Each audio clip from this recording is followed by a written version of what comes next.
तो यहाँ पर दोस्तों आज हम करने वाले हैं कूलर की मोटर की फिटिंग कैसे करें। तो दोस्तों आपका स्वागत हमारे यूट्यूब चैनल संजू लाइट 1218 पर, जहाँ पर आपको लाइट के बारे में नया वीडियो और नई जानकारी हमेशा मिलती रहती है। तो यहाँ पर दोस्तों तो कूलर की जो मोटर है उसके ऊपर नीचे के दोनों कवर हैं और यहाँ पर कॉइल है और यहाँ पर स्टड हैं और यहाँ पर दोस्तों रोलर है। तो इनको सही तरीके से दोस्तों फिटिंग कैसे करें ताकि जो हमारी मोटर है दोस्तों वो लंबे समय तक चले, और हमें किन किन बातों का यहाँ पर ध्यान रखना है। वीडियो से आपको कुछ सीखना है तो वीडियो को आप पूरा देखें, या फिर दोस्तों वीडियो को आप छोड़ सकते हैं। ऊपर का कवर और ये है नीचे का कवर। तो इसके अंदर दोस्तों दो बुश लगे होते हैं और कुछ जो मोटर होती हैं उनके अंदर बैरिंग लगे होते हैं। तो ये जो कूलर की मोटर है उसके अंदर बुश लगे हुए हैं।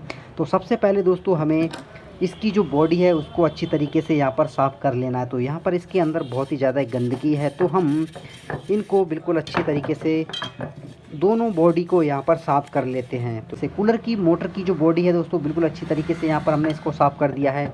अब दोस्तों जब भी आप कूलर की मोटर की फिटिंग करें या किसी भी पंखे की फिटिंग करें तो यहाँ पर दोस्तों आप बुश के अंदर मोबियल का यूज़ ज़रूर करें। अगर आपके पास ग्रीस है तो ग्रीस लगाएं, अगर आपके पास मोबियल है तो मोबियल को ज़रूर लगाएं, ताकि दोस्तों ये जो हमारा बुश है वो अच्छी तरीके से यहाँ पर काम करे और जो हमारी मोटर है उसकी स्पीड बिल्कुल अच्छी तरीके से आए। तो यहाँ पर दोनों कवर में हम अच्छे से मोबियल का यूज़ यहाँ पर कर लेते हैं। अगर आपके पास ग्रीस है दोस्तों तो ग्रीस का यूज़ करें, लेकिन दोस्तों फिटिंग करते समय मोबियल या ग्रीस का यूज़ ज़रूर करें। तो यहाँ पर दोस्तों दोनों कवर में हमने अच्छे से मोबियल को लगा दिया है। अब आती है नीचे की जो मोटर की बॉडी है, इसमें हम सबसे पहले इस कॉइल को यहाँ पर फिट करते हैं।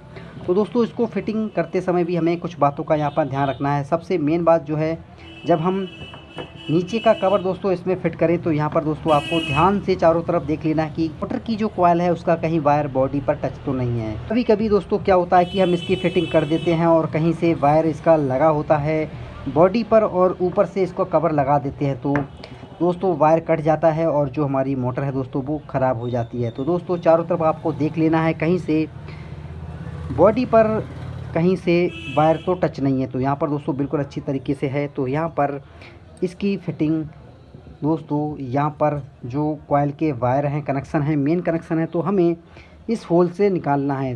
तो आपने देखा होगा दोस्तों बॉडी के अंदर 2 होल होते हैं, के पीछे दोस्तों 4 होल होते हैं और इस कॉइल के अंदर दोस्तों बहुत सारे होल होते हैं। तो यहाँ पर दोस्तों हमें बॉडी के होल और जो कॉइल के होल हैं वो हमें बराबर सेंटर में मिलाकर दोस्तों इसे फिट कर देना है। तो दोस्तों यहाँ पर पहले आपको यहाँ पर रख कर देख लेना है कि जो नीचे का होल और ऊपर का होल बिल्कुल यहाँ पर सेंटर में होना चाहिए। तो यहाँ पर दोस्तों देखिए, और जो मेन कनेक्शन है दोस्तों वो हमें होल से निकाल लेना है। यहाँ पर बॉडी के अंदर 2 होल हैं, तो आपको ये देख लेना है कि सेंटर दोस्तों ये होल का है वो कहाँ पर आ रहा है और जो मेन कनेक्शन है वो यहाँ पर दोस्तों कौन सा फिट बैठेंगे। तो दोस्तों यहाँ पर कॉइल के यहाँ पर 2 होल हैं और यहाँ पर बॉडी के 2 होल हैं। तो यहाँ पर कॉइल के होल और बॉडी के होल दोस्तों यहाँ पर बिल्कुल बराबर आ रहे हैं, और जो मेन दोस्तों कनेक्शन है वो हमारे बॉडी के होल से यहाँ से दोस्तों हम इनको यहाँ पर निकाल तो यहाँ पर दोस्तों हम इसको निकाल लेते हैं। तो यहाँ पर आपको कॉइल के चारों कनेक्शन को यहाँ से बॉडी के होल से यहाँ से दोस्तों निकाल लेना है। तो हम इनको बिल्कुल आसान तरीके से यहाँ पर निकाल लेते हैं और यहाँ पर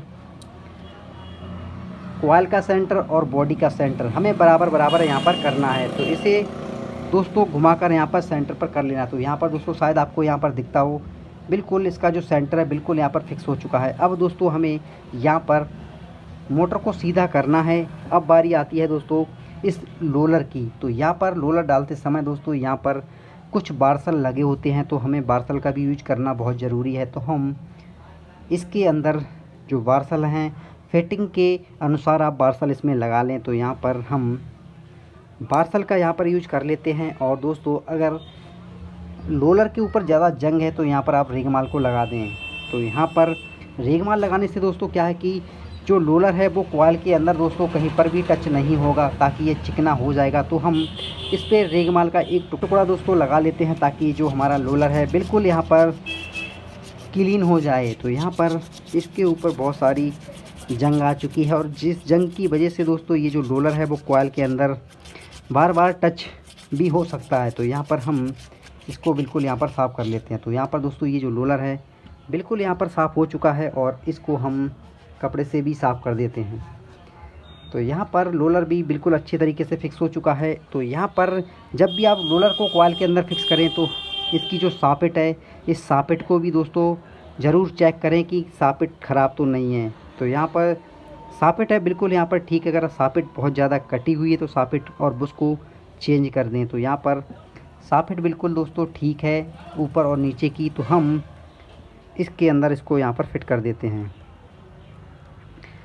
तो दोस्तों इस रोलर को इस कॉइल के अंदर फिटिंग करते समय दोस्तों ये आपको ध्यान रखना है कि ये जो रोलर है वो कॉइल के अंदर ज़्यादा ना रगड़े। अगर हम इसके अंदर इसको फिक्स करते हैं और ये जो रोलर है वो कॉइल पर टच हो रहा है तो क्या हमारी जो कॉइल है दोस्तों वो यहाँ से छिल सकती है और शॉर्ट सर्किट भी हो सकता है। तो यहाँ पर जो रोलर है दोस्तों वो इस कॉइल के अंदर लग रहा है। तो हमें दोस्तों यहाँ पर तो इस कॉइल को सेट करने के लिए आप लकड़ी के टुकड़े का भी यूज कर सकते हैं या मोटी सी दोस्तों आपके पास रॉड है तो उसका भी यूज कर सकते हैं। लेकिन दोस्तों आप लकड़ी के टुकड़े का ही यूज करें, वो आपके लिए बहुत ही ज़्यादा बेस्ट रहेगा। तो हम इस रॉड से भी सेट कर लेते हैं। तो आपको कॉइल को दोस्तों हल्के हल्के यहाँ पर सेट करना है। यहाँ पर हमने कॉइल को सेट कर लिया है। अब हम रोलर को इसके अंदर डालकर देखते हैं। तो यहाँ पर दोस्तों देखिए जो रोलर है बिल्कुल अच्छी तरीके से दोस्तों इसके अंदर चला गया है और जो रोलर और जो कॉइल है वो यहाँ पर टच नहीं हुई क्योंकि हमने कॉइल को अच्छे से सेट कर दिया है। और जो रोलर है बिल्कुल दोस्तों मस्त तरीके से यहाँ पर सेट हो चुका है। तो यहाँ पर दोस्तों इस रोलर और अंदर की जो कॉइल है उसके अंदर आपको गैप देख लेना है। तो यहाँ पर दोस्तों बिल्कुल ये बराबर सही तरीके से रोलर की फिटिंग हुई है। तो यहाँ पर अब हमें दोस्तों ऊपर का जो कवर है हम इसकी भी फिटिंग यहाँ पर कर देते हैं। अब मोटर का जो ऊपर का कवर है हम इसको भी यहाँ पर फिटिंग कर देते हैं। आपको ऊपर का जो कवर है इसको यहाँ पर रखना है। रखने के बाद दोस्तों यहाँ पर आपको अच्छी तरीके से यहाँ पर सेट कर देना है। तो यहाँ पर कूलर की जो मोटर है उसके ऊपर और नीचे की जो बॉडी है बिल्कुल अच्छी तरीके से यहाँ पर फिक्स हो चुकी है। और यहाँ पर मोटर को आपको चलाकर यहाँ पर देख लेना है। तो जो मोटर है बिल्कुल दोस्तों यहाँ पर अच्छी तरीके से यहाँ पर घूम रही है। यहाँ पर मोटर को यहाँ पर ऐसे हाथ से चलाकर देख लेना है कि मोटर जो है यहाँ पर घूम रही है या फिर कहीं से भी टच है। तो यहाँ पर मोटर है वो अच्छी तरीके से यहाँ पर घूम रही है। और यहाँ पर सॉकेट को पकड़कर आगे पीछे यहाँ पर देख लेना है कि सॉकेट जो है वो आगे या पीछे ज़्यादा तो नहीं हो रही है। तो यहाँ पर जो सॉकेट है वो यहाँ पर बिल्कुल अच्छी तरीके से यहाँ पर सेट है, बिल्कुल हल्का सा आगे पीछे हो रही है। तो दोस्तों हल्की सी आपको मोटर के अंदर प्ले रखना बहुत ज़रूरी है क्योंकि जब मोटर चलती है दोस्तों तो ये जो सॉकेट है वो आगे पीछे होती है। तो प्ले आपको रखना बहुत ज़रूरी है। तो इसके अंदर दोस्तों बहुत ही अच्छी तरीके से यहाँ पर प्ले है, बिल्कुल हल्की सी प्ले है। और हम इसके अंदर दोस्तों अब लगाने वाले हैं स्टड को। तो इसके अंदर 4 स्टड लगे होते हैं। तो 4 स्टड को हमें अच्छी तरीके से सेट करना है। और यहाँ पर दोस्तों आपको ये ध्यान रखना है कि जब आप स्टड इस मोटर की बॉडी में यहाँ पर डालें तो आपको ये जो स्टड है वो कहीं कॉइल पर टच ना हो। तो इस बात का भी आपको ध्यान रखना है। तो यहाँ पर कॉइल को हमने अच्छी तरीके से सेट कर दिया है और ये जो स्टड है वो बिल्कुल आसानी से इसके अंदर पड़ जाएंगे। तो चलिए हम स्टड को यहाँ पर डाल लेते हैं।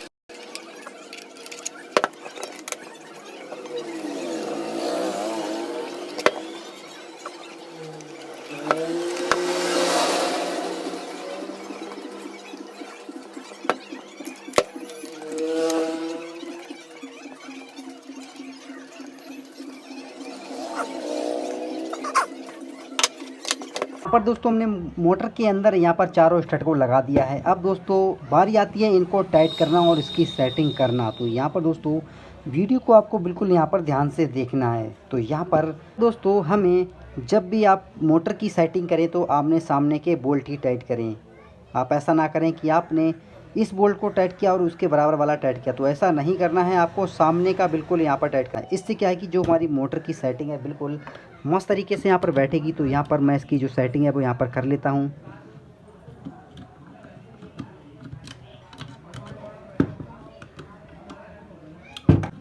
तो यहाँ पर दोस्तों जब भी आप नट बोल्ट को टाइट करें तो यहाँ पर मोटर की जो सॉकेट है इसको यहाँ पर घुमा घुमा कर देख लेना है। और जहाँ पर हमारे मोटर की कूलर की जो मोटर है उसकी सॉकेट जहाँ पर जाम हो आपको वहाँ पर उसकी सेटिंग बनाना है। अगर जहाँ पर ज़्यादा जाम होती है तो उसकी सेटिंग दोस्तों आपको अच्छी तरीके से यहाँ पर करना है और यहाँ पर चला चला कर देख लेना है। तो यहाँ पर दोस्तों देखिए कूलर की जो मोटर की सॉकेट है बिल्कुल मस्त तरीके से यहाँ पर दोस्तों घूम रही है और इसकी जो सेटिंग है बिल्कुल अच्छी तरीके से यहाँ पर हुई है। जब भी आप इसके नट बोल्ट को टाइट करें तो आमने सामने का ही टाइट करें।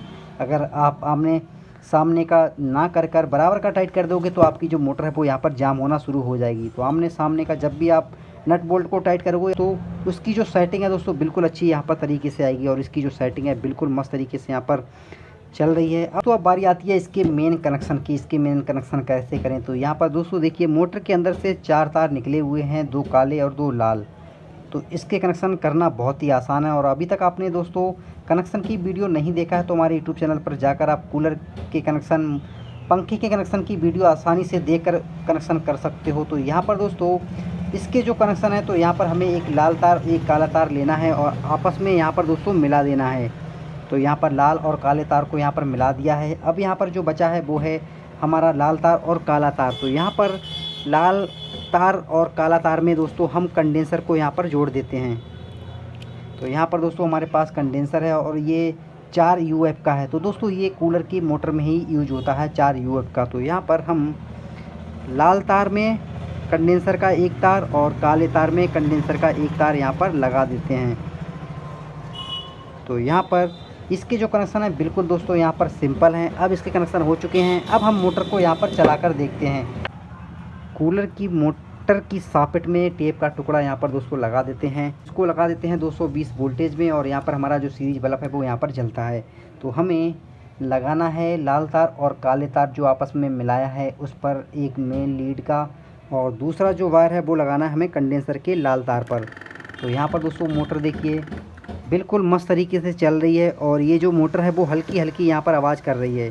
तो यहाँ पर हमें इसकी जो सेटिंग है वो यहाँ पर बना लेनी है। तो हम इसकी जो सेटिंग है इसको यहाँ पर दोस्तों कैसे करना है वो भी यहाँ पर आपको थोड़ा ध्यान से यहाँ पर दोस्तों देखना है कि ये जो सेटिंग है मोटर की दोस्तों ये बहुत ज़रूरी होती है, क्योंकि अगर हमारी जो मोटर है वो आवाज़ करेगी या कहीं से दोस्तों टच होगी तो हमारी जो मोटर है वो जल जाएगी।